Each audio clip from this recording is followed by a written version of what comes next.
look at what constitutes a rhetorical analysis and how to go about conducting one. To do so effectively, we need to consider our purpose and our audience. The first thing that you really need to ask yourself when you are about to undertake any writing project, including medical writing, is what is it that you want to do? Now, as you learned in Chapter 1, the most important aspect of defining your communications goals is to clearly define to yourself what it is that you want to achieve through writing. And as a couple of examples, a medical writer may write a research paper explaining clinical trial results to advocate use of a new therapy. A medical writer may write and compile information about a patient's history to develop a treatment plan. Or a medical writer may prepare education materials that patients can use to understand and manage their illnesses or chronic conditions. Now, in each of these instances, you, as the medical writer, need to consider what are you writing, who are your readers, and what outcome do you desire?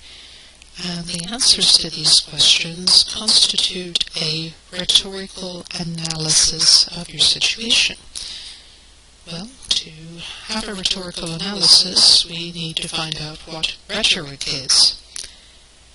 And essentially, rhetoric refers to writing or speaking to persuade.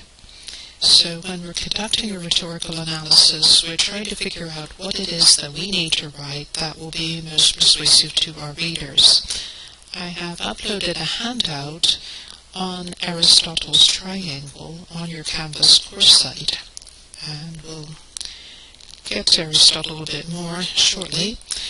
But for now, a rhetorical analysis is needed to convince our readers of what we're telling them, and that's why Chapter 1's focus is on building a reader profile. So, as you may expect, it's not always quite as simple as it may seem.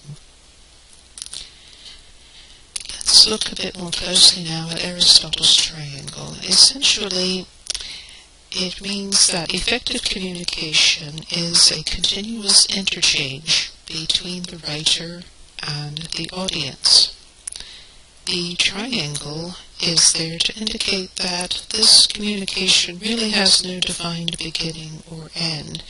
So much as a speaker may speak to an audience in order to persuade them or to share knowledge with the audience in turn may ask questions or share knowledge with the speaker.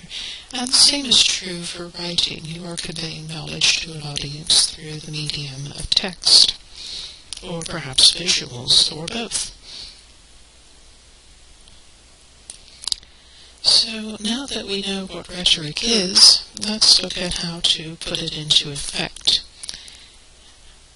And one of the most important things to remember is that you may understand the subject matter you're writing about very well, but if your reader can't understand it, you're not communicating. And, quote author Robert Irish, technical competence is necessary, but it is never sufficient.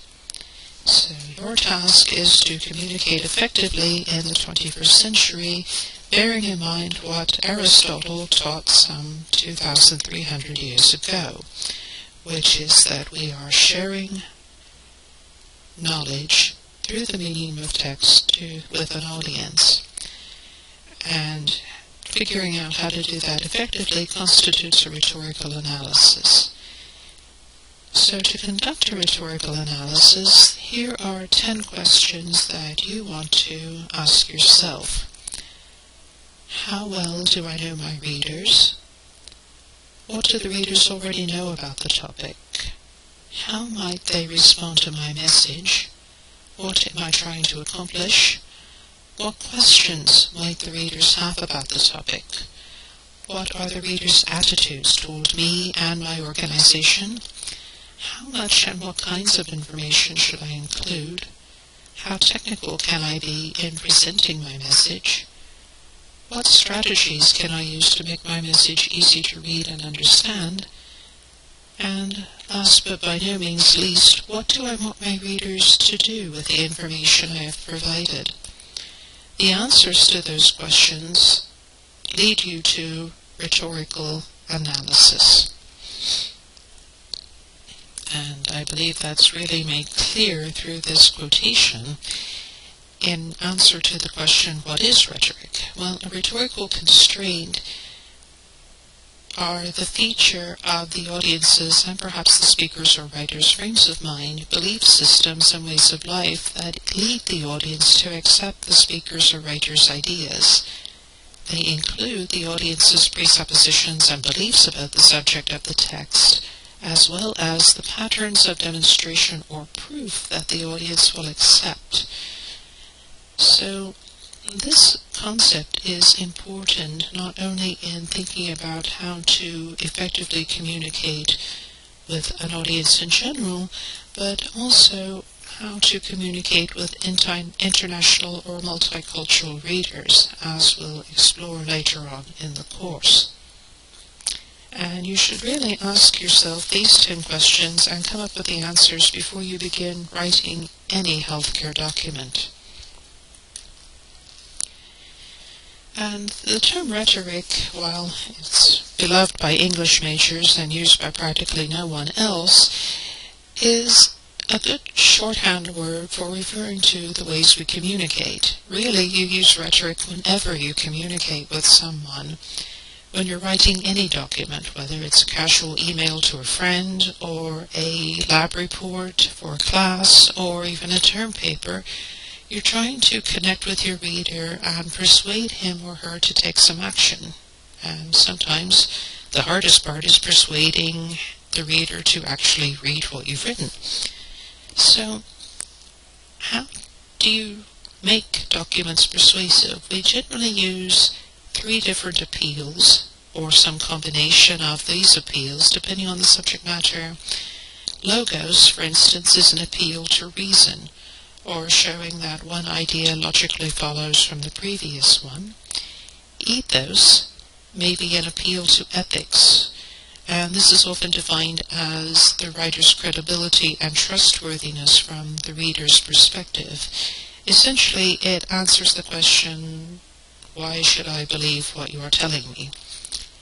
And pathos is an appeal to emotion or values, such as when a writer is trying to persuade a reader to accept a proposal.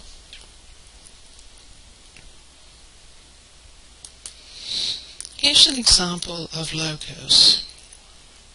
This is from a journal article, and as you can see, it states the following. Small intestinal bacterial overgrowth, or SIBO, was thought to be a secondary condition resulting from abnormalities in gut structure and function that led to stasis of intestinal contents. However, recent studies indicate that SIBO can occur in impoverished living conditions even without a structural gut abnormality.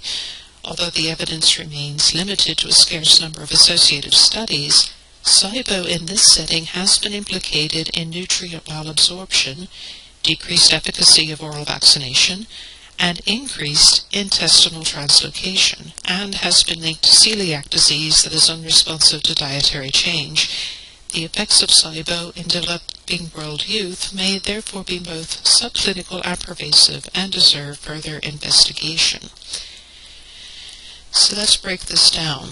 As you can see, the writer explains that this condition was once thought to be the result of genetic abnormalities, but now he's discovering that there may be more to the story than that. Sometimes it occurs because individuals are impoverished and they develop this problem which prevents them from getting proper nutrition even when their diets are improved. So the writer is proposing to investigate this problem in more depth than has been before, so he is using a logical appeal to persuade the reader to the same conclusion. Here's an example of ethos, and you can find this right on the back cover of your textbook. Drawing on her extensive experience as a nurse, cardiopulmonary, and special procedures technician, medical writer, and writing teacher Barbara Hefferon addresses the communications requirements of the health professions and those who write in these high-tech fields. So, as you can see here, the publisher mentions Ms. Hefferon's experience as a nurse and as a medical technician, and further adds that she is a medical writer and a writing teacher. Therefore, she should be accepted as a credible source of information on writing in the health professions, and this is an attempt to persuade you to read the book Ms. Hefferon has written. And here's an example of pathos and emotional appeal. Yesterday I was measured for the start of radiation treatments. I didn't actually get any radiation other than that of a CT scan. It was merely a step to make sure the radiation oncologist could plan my treatment perfectly and that the technicians and nurses would be able to recreate my pose each day. Yet my stress level was so elevated driving to the hospital that I wondered for the 1000th time about what would happen if I just walked away. And this is a quotation from Martha Carlson, an actual cancer patient. You can read more of her story by following the link at the bottom of the screen. But as you can see, it is an example of pathos because it appeals to the reader's emotions. We want the reader to understand the stress of a cancer diagnosis as well as returning for more and more treatments without being certain that the benefits would really outweigh the risks.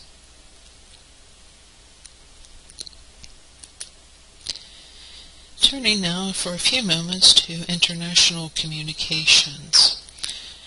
Whenever you are conducting a rhetorical analysis and asking yourself who your readers are, one thing you want to keep in mind is that if you have readers from other cultures or readers who speak English as a foreign language, they may have different expectations from or reactions to medical communications.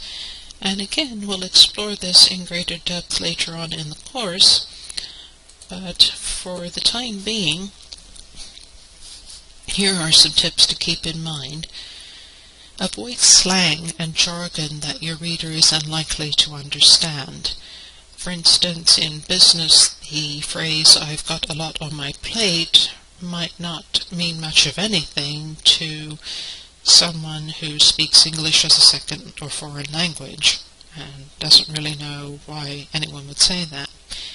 You should also avoid acronyms and abbreviations that readers from outside your culture may not recognize.